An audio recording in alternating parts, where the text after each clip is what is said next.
Okay, so One Piece probably just had one of the greatest chapters of the entire year of manga. Holy cow, baby, that One Piece greatness. I'm not gonna lie, I haven't been this excited in a while to talk about a chapter, especially with One Piece. It's been a while. I take breaks. Not that One Piece hasn't been great or anything, but wow, this level right now, what's going on? Big Mom, Kaido. So much to talk about. It's been a few chapters, so I want to dive into a lot of different things, but I just gotta say one time, baby, it's been so long. That One Piece greatness. Let's talk about it. Whether Facebook, Twitter, or the two, make sure to steer clear, cause I'm coming through like... Okay, so I never got to talk about chapters 949, 950, and then of course the latest one, 951. Now I want to jump into 949 real quick, and the relevance and importance that that chapter had in particular for Luffy's character development, and just how freaking smart and a genius Eiichiro Oda really is. So, the number is 949. If you look at it, what it represents with angels and stuff like that, is an angel coming in to liberate and kind of free somebody and, you know, giving them a lot of wisdom and information. And that's kind of what Luffy did for the Udon prisoners. And it also was just magnificent for Luffy's character. I feel as though as the stories progressed, Luffy's character has immensely, like, especially, I always will say, since the end of Dressrosa, there's something just that Oda felt like it's time to develop Luffy a lot more. He's just been, every arc, we get major development with him. And chapter 949, where Luffy was, you know, kind of screaming at the prisoners, telling them, you guys don't even realize that y'all slaves, wake up! I love that chapter. The symbolism of the numbers 949, that Oda really went deep to do that, but also just how much it shows that Luffy has grown. The old days, Luffy would have just been like, you guys are all dumb, and just like slap and whatever. The fact that he really went in to try and liberate these people's minds and bodies and really get them to get behind the whole movement of, you know, helping out Wano and saving the country, because it's showing that Luffy is really slowly but surely becoming a man suitable of the title Pirate King. Like, if Luffy was just a blithering idiot like he was to a certain degree, obviously, in the beginning of the series, everybody'd be like, how is this guy going to become Pirate King? You know what I'm saying? How is that going to happen? Now, when we're seeing chapters like that, where Luffy is being able to motivate and push all of these people, that's what a king is, a real king. That's how a real king should move, and that chapter just was like, again, Luffy is becoming the man that he needs to be, slowly but surely, and I am absolutely loving it, and I am really, really rocking with Oda's push of this character, because Luffy was nowhere near where he's at now. Don't get me wrong, he's still going to have that silliness, he's still going to act like a goofball, but in terms of when it's time to get real, he gets even deeper. Like, you know, you go back to when he put the hat on Nami's head and went and took care of Arlong, to now, yeah, he got serious back then, but he wasn't able to motivate and change this amount of strangers at that, like he is now in chapters like 949. And also it's shown, once again, if he said how he's seen a dangerous future, which Luffy's abilities continue to grow as well. Chapter 949 in general was just a massive character development and more insight into Luffy's character and where he's at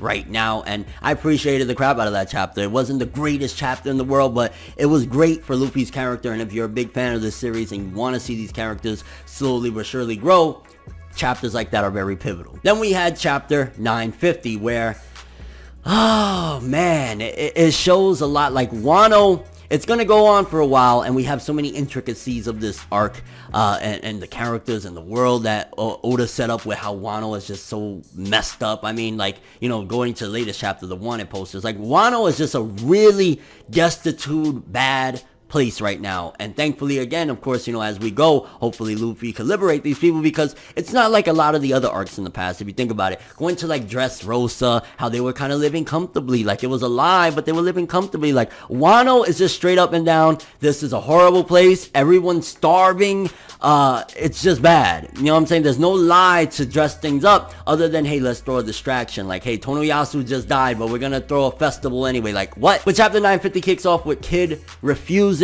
to partner up with Luffy and them. He's like, I will never partner up again. I will never trust anyone again. For crying out loud, have you seen what happened to my partner, Killer? Yo, I felt so bad, but you could tell that Kid is going to, at the very least, when the fight goes down against Kaido, Kid needs to get one off on him. Kaido did too much to Kid, his crew, his group. for Kid not to get any type of revenge. Kaido or Orochi, but more so Kaido. You can tell that Kid has it in, and he's going to do anything and everything in his power to get him, because it broke this man. For him to, he had an alliance with Scratchman, Apu, and Hawkins, and to see that, you know, he was betrayed, Killer was left out there looking like, you know, he's crazy, they broke his mind and everything, like, I was like, let's go, baby. And when Kid pulled out his arm of all these weapons and everything, I really want to see Kid get some type of justice at the hands of Kaido. I want Kaido to, like, you know, maybe Kid gets one of his eyes or something, blows off one of his eyes. Like, I could totally see a really freaking sick moment, a la the Cell saga of Dragon Ball Z. You know how, like, Cell tricked Vegeta and everything, and that last moment, Vegeta comes with that big bang attack and hits Cell for Gohan to get the win? I want Kid to be able to do that with Luffy.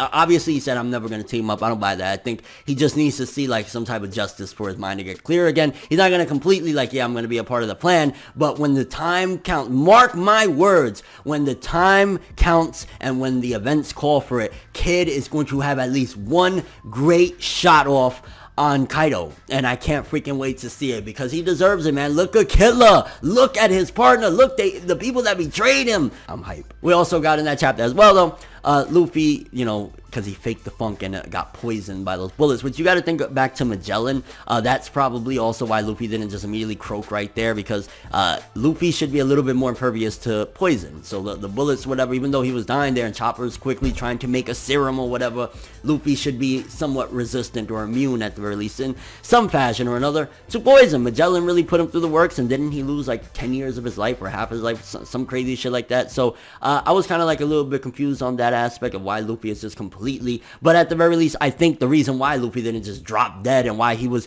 able to hug them and not feel affected by that for so long was because of, again, his encounter with Magellan. And it was kind of funny how he called Momo an idiot and a coward and everything. I think by the end of it all, once Luffy sees Momo really step up, he's gonna say, yeah, you're not a coward anymore, you're not an idiot. So I'm looking forward for that moment, and that's all of these times that Luffy is talking shit to Momo and everything is setting up for Momo to have one really big triumphant moment. We seen when he showed up that he was able to kind of motivate the prisoners to be like, holy cow, like, yo, he's back, what's going on? So that was a really dope thing at the very least, that Momo has some type of contribution to things, because other than that, it's like, yo, get this perverted, annoying little shit out of my manga. But the fact that he has a purpose, of course, he's connected greatly, obviously, Lord Odin's son, all of that stuff is great, but like the fact that he's doing things, you know, even if it's just his presence, is able to make the Udon prisoners kind of change their mind a bit and bow and shit, that's dope. And poor Shutenmaru, like, seeing that little flashback of how everyone just dipped out on him and abandoned him, and he had to put up all those grave signs and everything, but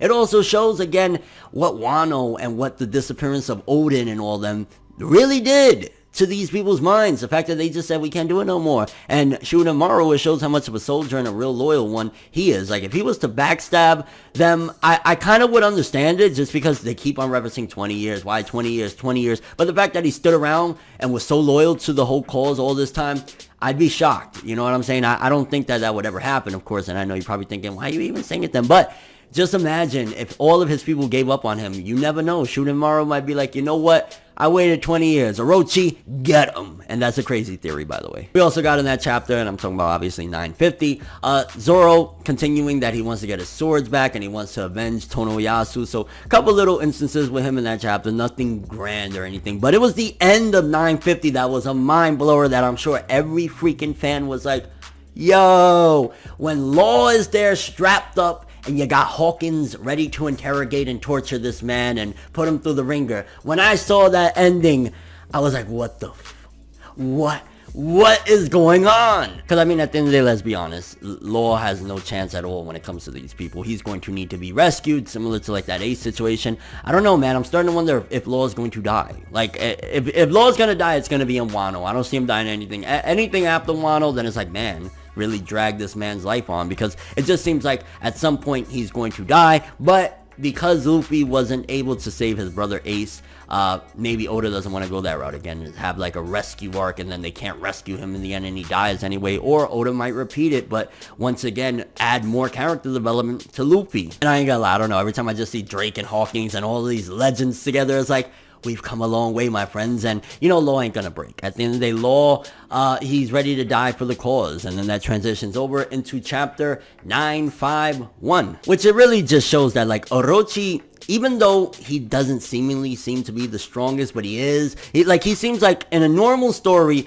he's that really worthless, can't do nothing, he can't fight or anything ruler, but we know that he has like that legendary fruit, or that legendary devil fruit power. It was like a zone dragon or something like that. So it's like, he's an idiot, like he's a moron, you know what I'm saying? But he's at the same time not incapable. Like, if a fight went down, I'm curious to see what Orochi can really do. And of course, in the beginning of the chapter, he was like going crazy, like, oh my god, how did Luffy and them escape? But he was at the very least content with having Law captured. And I'm really looking forward for Orochi to have, like, you know, it's coming. Oda has built this man up to be way too much of a scumbag for him to get off the hook. Like, Orochi is going to pay. I mean, look what he did to Wano. Look what everything that happened. Like, I don't know if they're going to imprison him. I don't know if he's going to get beheaded by some crazy part of the war that's about to come against Kaido. I don't know, but we know that Orochi has to die, okay? Like, Orochi really needs to pay for what he's done. And we've seen the samurai, you know, they were hunting down the Straw Hats and putting up the wanted posters. Very interesting. Like, to be honest with you, I didn't think that deep of it as to why, but this chapter really, the latest chapter 951, pushed forth those wanted posters. Like, it was every page or two, once again, here's the wanted posters. Once again, you know, even though there was some jokes in there, but like, it was really pushing forth these wanted posters.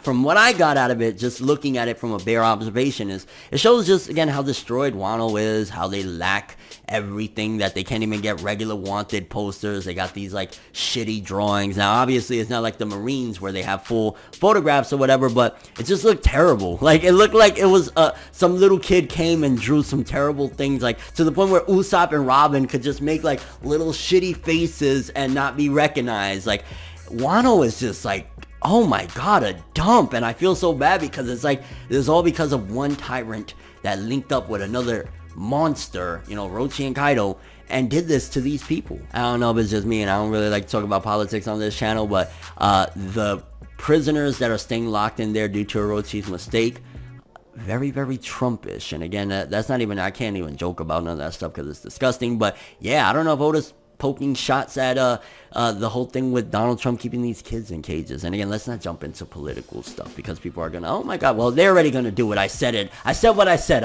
and things is getting dire because now we have the wanted posters up, even though they're terrible. But also we got the conversation with Sanji and Shinobu, and they're talking about how basically they can't even enter the, you know, re-enter the capital at this point. Like, it's too hot, and Orochi didn't even let these people go. Like, it's a bad situation. Like, they really have been, if anything, 951, a lot of it, up until the godlike, oh my god, I can't wait to get to that part and talk about it, ending, was more just foreshadowing of how bad the situation is, how really bad it is right now. And that's good. That's a great development to make it as hopeless as you possibly can, so when we get the comeback and it's time to strike back and everything goes down, it's like, okay, it felt so dire, like, this is great. And then we got that scene where Beppo and the other Heart Pirates were released by Hawkins, and Law said, don't tell Luffy that, you know, I'm captured. Just like, yo, I got y'all free, just go. Wow, like, this is just, I ain't gonna lie, this arc, Wano, it continues to get better and better because, okay, first of all, it shows that Hawkins, well, he did it because of, obviously, his, I almost said quirk, his devil fruit power. He has to do certain things in order to make certain things happen, and of course, letting them go, he's a man of his word. It really makes me wonder, I wouldn't be surprised that at some given point, Hawkins and Scratchman of Pooh once again turn coat, especially, like, you just never know what could happen. Like, at the end of the day, they were part of the worst generation, and they're gonna want to have their own goals and stuff like that, so they're probably playing along for now and doing these heartless things because, again, it was messed up that they had Beppo and them captured to begin with, but the fact that he let them go, like, he could have just killed them. You got Law captured already there, you could have sliced it, you know what I'm saying? So yeah, his power was kind of preventing it from happening, but at the same time, I don't know, it was just crazy. At the very least, it shows also that Law is a real one. Like, okay, you captured me, just let my people go. And then on top of that, to say, like, don't tell Luffy, because he knows that Luffy's going to make an all-out manhunt to free him.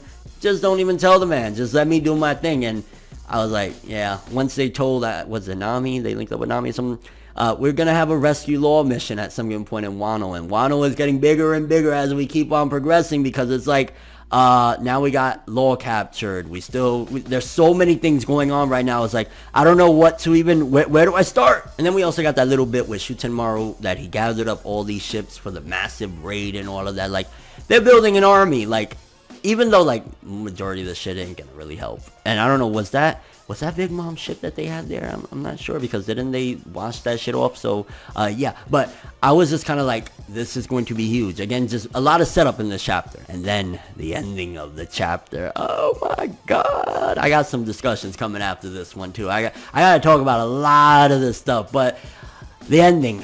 Big Mom in captivity.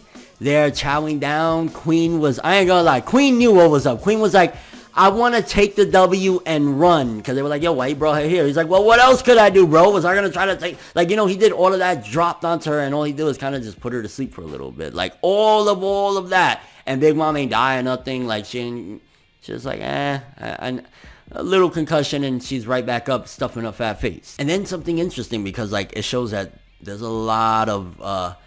very interesting thing. Well, not that it shows. Wano in itself is just an interesting, whoa, what's going on type of place with so many people. But Kaido's group in particular, the man king, Big Mom says, I will forgive what you've done if you join my crew, because we have 3 races that we're missing in, you know, Thoughtland.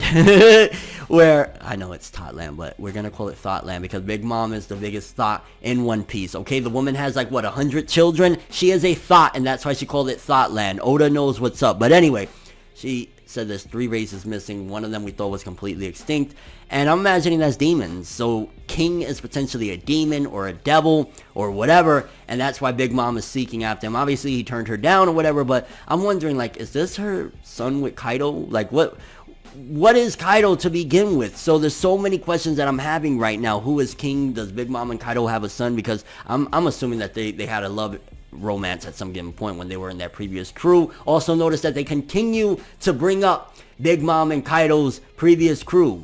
Why? I hope we get a big flashback. Well, not why. We know why. It's very, very important, integral to everything. But I'm dying to see a flashback of this, and I really hope Oda, which probably by the end of all this, he'll dive into it. What type of relationship Big Mom and Kaido had? Were they lovers? Did they have children together? Why did they split up? Who was their captain? What was going on? Like, there's so many questions. So the fact that they keep bringing it up, Oda better, he better tell us, like, everything that went down back then, who was their crew and all of that shit. I'm really excited for that. And then Big Mom and Kaido's reunion at last. After decades. They say it's been decades. How many decades? Like, decades since they last. But they both made a promise. Like, yo, Kaido said, if you ever come over here, I'm gonna kill you. And Big Mom said, you think I would come over here to die? Like, that was just absolutely powerful. Big Mom pulled a fucking sword out of her hat and was ready to go. Like, and they, oh my god, I ain't gonna lie. The ending of 951, probably the most hype I've been for One Piece all year long. Just absolutely breathtaking. Like, 2 Yonko charging at each other. Big Mom, even though she was just in captivity, is like, okay, cool. I want to see this. And to be honest with you, I don't know if Big Mom can take out Kaido. Like, my money is on Kaido. My money is when we check back, maybe Kaido's going to have a few little bumps and bruises, or maybe, I don't know, one of his horns will be broken off or something. But Big Mom's going to be laid out, and Kaido's probably going to just dunk on her ass or something. Like, yo, this is crazy. Kind of curious what you guys think about all of the insanity that has been the last few chapters of One Piece. For starters, how did you feel about chapter 949, Luffy's development? Do you feel as though, like, how different on a scale of 1 through 10 is Luffy from episode 1, chapter 1 of One Piece, when he just started off, or even let's just go to the Arlong stuff where he got serious and put his hat on Nami. That serious version of Luffy to the freeing the prisoners of Udon and telling them that they sleep and they've been slaves, Luffy. Like, to me, at the very least, you'd have to give like a 7 or an 8 on the different scale, because he's a lot more wiser now. And again, that's one of the main things you would need to become a pirate king that people are going to respect. Also, what do you think is going to happen with Law? Do you think that this is the start of a rescue Law arc? You think Law could potentially die in Wano? I have no doubt in my mind that there's a huge possibility he could. Or is Oda going to want to stay away and stray from repeating what happened with Ace? Because if Luffy goes on an all-out mission to save Law and Law dies again, I don't know how to feel about that. Like, that would just be crazy. Like, not again. And Big Mom versus Kaido. Kaido, baby. What do you think was their history? Who do you think's gonna win in this one? Don't get me wrong, Kaido, Big Mama's at a big disadvantage. You're already fighting what feels like an immortal animal, godlike creature, but also you're on his home turf. Also, you have his crew surrounding you, but Big Mom don't give a shit. She pulled the sword out of her hat, bro. She went ham. Like, I know Oda's gonna cut from it, and we're just gonna see probably one of them laid out or some shit, and man, damn you, Oda, you better not do that. I need to see these Yonko go at it. And your overall thoughts and expectations for the future of One Piece. One Piece right now, it's on a very high level, very, very high level. Not many manga could ever hope to even reach something like this, and I'm absolutely loving it. That One Piece greatness. But that's all I have for this one, though. Thanks for watching. Hope you enjoyed. If you liked anything I had to say or enjoyed the video, drop me a like. I'd greatly appreciate it. And if you want more from me, make sure to subscribe. Follow me on Twitter, Instagram. Hit that bell to get all notifications of my videos. And if you want to follow any of my other social media, links, of course, in the description below. I'm ForneverWorld, and as always, people, have an awesome day. And remember the golden rule. Anime and manga for life, boy. Bow. Have an awesome day. Can't forget the music, though. And before I play you something, I just gotta say again. Big Mom versus Kaido. One Piece greatness. Let's play that music. You never gonna fly, even if you try. You never gonna ride. Gotta keep your head up, even if you cry. That's just one more reason to try. Waiting for calm when it catch up. It's a